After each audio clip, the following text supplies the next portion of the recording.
Good evening, good afternoon, good morning, Fabulites. This is Angela. The channel is Be Fabulous You, and I have got questions for you. What opens with a fight and ends with a fight? If you guessed the Real Housewives of Atlanta, Season 10, Episode 5, Petty Party, you're correct. Thank you so much for clicking on the video and sticking around to see how we get from opening to closing. Let us proceed. All right, so we open up where we left off at Nene's Girls and Gays Never Forget All White Party Seafood Soiree. That's what it said on the TV. It had a million. I didn't know that seafood soiree was part of it. Was that always part of? Okay, this is a long party name. Okay, so Kim has picked on Kenya one time, two time, three time, and that's when we saw Kenya finally responded, commenting on Kim and Kim pimping her daughter out to John Legend Ticks, and then Kim exploding. That's where it ended, and they kind of loop back a little bit when we pick back. So yeah, ham or is funny. Humor is funny. I'm like, humor is funny because one person's sense of humor, their sense of what's funny is totally different from another person's sense. So I guess that Kim thought it was funny, her whole comment about her daughter and who does she have to blow to get tickets. But I've done an informal poll around me and nobody thought it was funny. It's not like, why would you... Who does that? But anyway, I guess Kim does, and probably her and some of her friends thought it was funny, I'm guessing. Okay, so then we have Cynthia with Kenya and Sheree and Croy with Kim. Sheree and Croy. Oh, Cynthia is with Kenya. This at the party. And then Sheree and Croy are with Kim. This is still at Nene's house. So I was trying to figure out, is the American flag we saw in the background, is that on the wall of Nene and Greg's garage? Where were they at? Okay. And then Sheree, Kim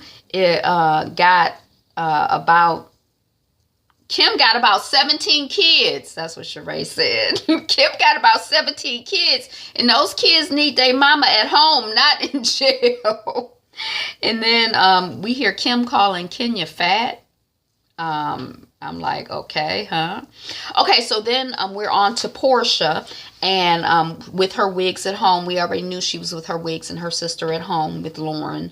The bell rings, and I'm like, oh my God. So Kim and the cameras rolled up at Portia's house. I guess maybe at the beginning of the season, because Kim was only on it for a short period of time, but I guess in the beginning, only Sheree would film with Portia, so they were trying. I don't know why they would go, but anyway, they go over to Kim is like, oh, I'm so glad Portia live in this neighborhood. Girl, open the door. I got to tell you. So Sheree and Kim and Croy come into Portia's house, and yeah. And then we have Dominic, that's Portia's personal assistant, bringing drinks. And Portia is drinking, she says it's organic Hennessy. And then Kim said she almost beat Kenya to an effing pulp. Okay. Okay. And then we're back at Nene. So they go back and forth between these two groups. And Marlo and Cynthia and Nene are debriefing over the Kim situation. And we hear that Brielle had tweeted about Kenya a few months ago in terms of how does Kenya have money to pay for her new husband. Although Kenya thought it was pay for her third paid boyfriend or whatever. But Brielle... why is she tweeting at or about Kenya? I don't know. Maybe she just feel like she a private citizen and she just tweeting her opinion like other people would do. But she knows she not a private. But anyway, and now Kenya is going to, Kenya hadn't responded. But now Kenya is going back into this and she's going hard. And you know, she talking about, didn't they cut your peen off? She on that whole track again, and that's a track she could have left. She could have left that track alone. Kim says that Kenya was saying stuff to her, and she was saying stuff to Kenya throughout the night, and it wasn't edited that way. I don't know if that's true or not, because to me it seemed like a lot of times Kim, in her relationship with the truth, is kind of like she a liar. That's what it seems like now. I don't know. But that's what she said. And then Sheree said that she did not hear Kenya say anything about Kim's injured son. She said that in the, you know, in the interview room. And I didn't hear it either. And it wouldn't even really, to me, make sense with the type of argument and conversation that they were having. Like, why would Kenya bring the child, the boy, this, like, what would that have to do with anything? You know, but anyway, yeah, maybe, I don't know. And then Portia's like, you don't mention someone's injured son and your whole daughter. And then Sheree is kind of like, and I felt like when I watched this time, it was like Sheree was doing like this, shaking her head imperceptibly, but not as much, not like this, but like, it was subtle. Did you see it? Yeah. Roll the tape back. And then Kim, you know, she talking about Kenya and Cynthia, and I'm like, bye Kim, I'm not here for you. I'm not here for Kim. I could have done without her, period. I am not a fan. And I'm definitely not here for her coming for Cynthia's fashion choices. She could just save all of that. And then whether Kenya would tell the truth or not is not relevant. I'm saying this to Miss Nene. Cynthia is just saying that what Cynthia saw, and what Cynthia was saying was her truth, that Kim pushed and pushed and pushed and pushed, and then until she got a reaction from Kenya. Okay, Miss Nene? I mean, that's all we saying. I don't think the woman have to lie whether Kenya would do that for her or not. I don't even know why that's relevant. But anyway, we know that Nene has issues with her friends having relationships with, I don't know what her issue, I don't really understand it, because we around the same age, we 45 or 50, and even when I was like 10 or 12, I didn't quite understand all of that. My friends are only my friends and they can't be your friends, and I don't know. I mean, I guess I wasn't that girl, so I'm not that woman, so don't ask me. We gotta ask Nene. Nene, what does it mean, girl? What does it mean? Okay, so then we see Cynthia and Noelle. They're at a cupcake spot. I don't really understand the concept, but they're decorating cupcakes. It would make sense if they went to the cupcake shop to decorate cupcakes that they were later going to take to their house for an event. But were they just decorating cupcakes for the cupcake shop to say? I didn't really understand. But anyway, they decorating cupcakes and they doing some mother-daughter bonding. And Noelle says that she's rethinking her move to Charlotte, because Cynthia's like, well, did you tell my ex-husband that you were going to move to Charlotte? And Noelle was like, no, I'm rethinking that because my boyfriend basically wants to get more serious than I want to get. So I don't think it's a good idea for me to be moving there, because that makes things confusing. And he like all or nothing. And I'm like, I don't want all, so I guess it's gonna be nothing. And you know, if we hook back up later, if it's meant to be, it'll be. But you know, and I'm like, yes, girl, if you don't want to be locked down, and she only 17, 12 years old, she a baby, she don't need to be locked down. But clearly, if you don't want to be locked down, don't get locked down, baby girl. No. So anyway, and then Cynthia is telling Noelle about her 41-year-old Will, and how they've been on a couple of dates. And then Cynthia is so charming to me in the interviews. I don't know if it's just this year or compared to everybody else, or I don't know. She just grew on me. But she's like, you know, what did she say? Where there's a will, there's a way. This way, Will, this way. It was actually funny when Cynthia did it. It wasn't just funny, but it was funny when Cynthia did it. Okay, so then we're at Nene and Greg's, and she got a little dog named Playa. Nene is saying how, you know, Greg is better, and, you know, we find out that he's on 9 to 11 medication. So I'm like, is it 9? Is it 10? Is it 11? 9 to 11, that seems imprecise to me. I don't understand. And then we also find out that I guess Nene didn't know what was going on. Greg is updating her. Is he just updating her for the cameras? Because when I'm at the we at the appointments together so that I can hear and understand and ask questions with my own ears. If my husband was at a doctor's appointment for, even when it was just minor stuff, I mean, just regular yearly appointments, I didn't go every year, but I mean, it ain't gonna be nothing serious, and I'm not there to hear and ask questions and take notes and get clarification.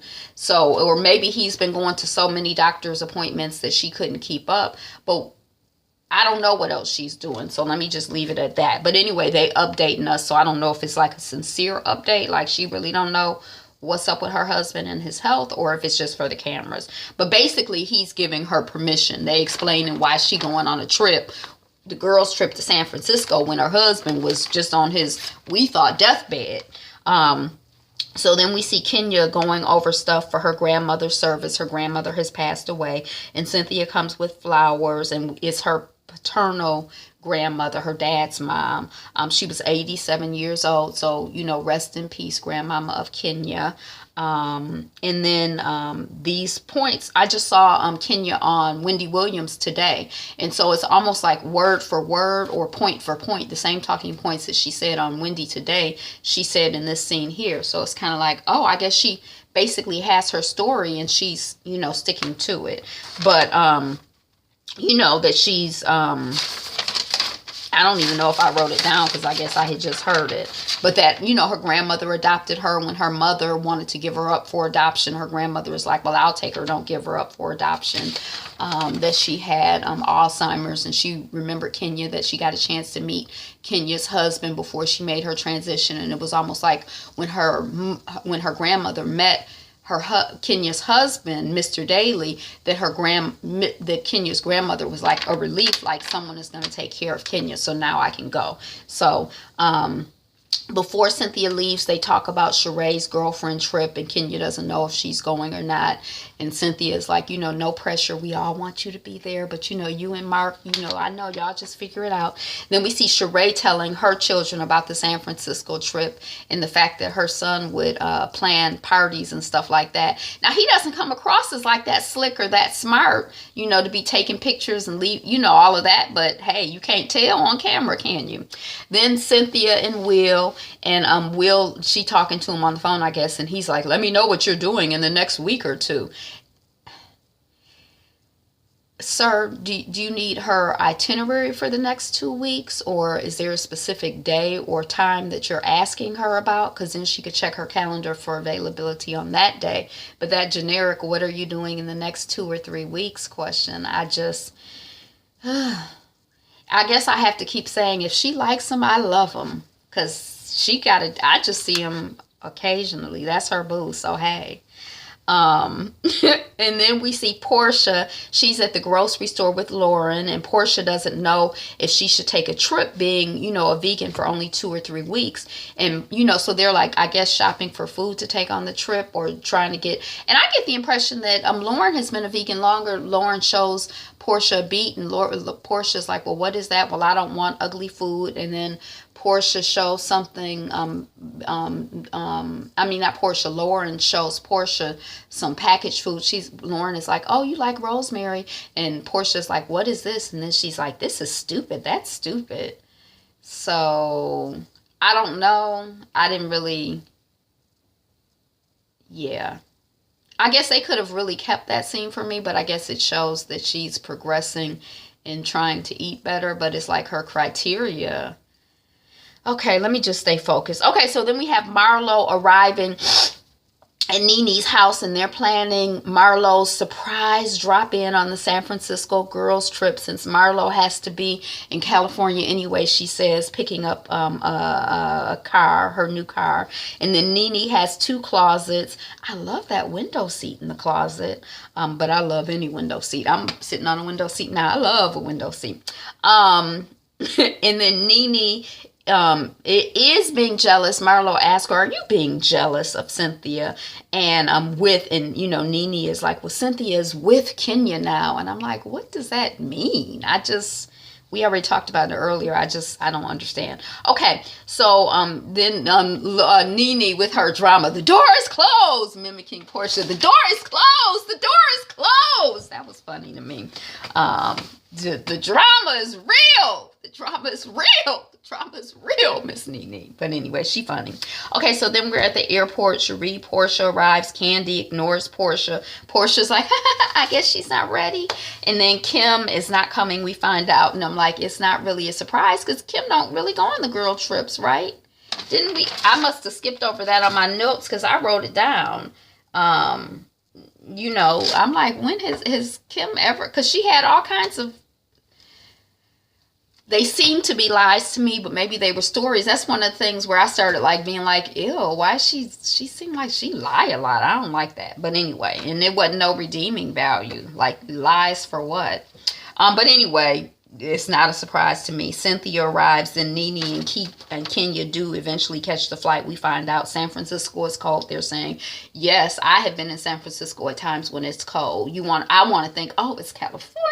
It's going to be hot. It's the north. It's not the, well, you know, California go up the whole side of the country. So some parts of California are south, south, south, and some are north, north, north. And San Francisco is kind of like more northern than I would have wanted to think. I wanted to think San Francisco was hot. I've been there when it was warm. But anyway, it's cold, and Kenya is all turned into Nene on their party bus. So that was kind of interesting body language, because I didn't realize that they were close. Isn't Nene mad at Cynthia for liking? Anyway, but yeah, I thought that was close. And then they talk about, so they taking the party bus or whatever from the airport, and San Francisco is super expensive. Whoever said that. What's the... Oh, I couldn't understand the weirdness when Portia said she hadn't had sex in 5 months, and it was kind of like a weird moment. I wish somebody had come in the interview and gave me the tea. Does everybody else know the tea but me? Because I was kind of like, what's the joke? What? I didn't know. And then Sheree, I guess she was just ready to talk about her man being incarcerated because had Kenya already figured it out, or was it like part of a plan or a setup? But anyway, Tyrone, and then they roll footage from 6 years ago. And it was interesting because that was the same footage when Nene mentioned Tyrone, or Sheree mentioned Tyrone. That's when Nene said, I'm going to the bank and picking up checks. Trump checks. Look at what 6 years out, you know. And even when she said that, I guess because I didn't like Celebrity Apprentice, I was like, ew, Trump, ooh. And now it's a whole, you know, it's kind of like, I guess my ill has gone like up 8 gazillion. But anyway, so they get to Hotel Via, and Kenya is still looking at pictures of her grandmother in the hotel. They waiting for dinner or whatever, a 2-hour wait, and we can't figure out why it was a 2-hour wait. Because like me, Candy was hungry. She like, why we wait 2 hours if our hostess was not gonna, if Sheree was not gonna change clothes? We could have just ate now. Why we gotta wait 2 hours? And you know, but anyway, I guess that's the way that the plan was made for them to, you know. And then we're in Nene is at Marlo's room, so I guess Marlo is staying at the same hotel. And I like Marlo and her ears. I like Marlo and her ears, even if I don't specifically like the ears. I'm like, yes, wear those bunny ears, lace veil headband thing, girl. Yes. So at dinner, Sheree and Candy and Kenya and Cynthia and Portia and Nene and Marlo, and they have a toast. And then Sheree is like, well, the elephant in the room is that Portia wasn't invited to Nene's party. And then Nene is like, no, she wasn't invited. And then they get into this whole thing about, I'm angry. Well, you're upset. No, you're upset. No, you're angry. No, you're in anger management. Well, you should be in upset management. And they go through this whole thing. And I was kind of like, okay, blah, blah, blah, blah, blah. And then, you know, they're arguing. And then at some point, Nene says that Portia needs to be disciplined for her actions. Miss Nene, I was like, huh? So who gonna check her, boo? I mean, are you her mama, or does her mama need to discipline her? Or are you a dominatrix? I mean, I was like, she needs to be disciplined? I mean, I was kind of like, oh, you know. So we had that little section. Who gonna check her boo? Then Marlo with her bun assistance, because Nene's bun is falling apart and Marlo is putting it back together. That was cute. That was funny.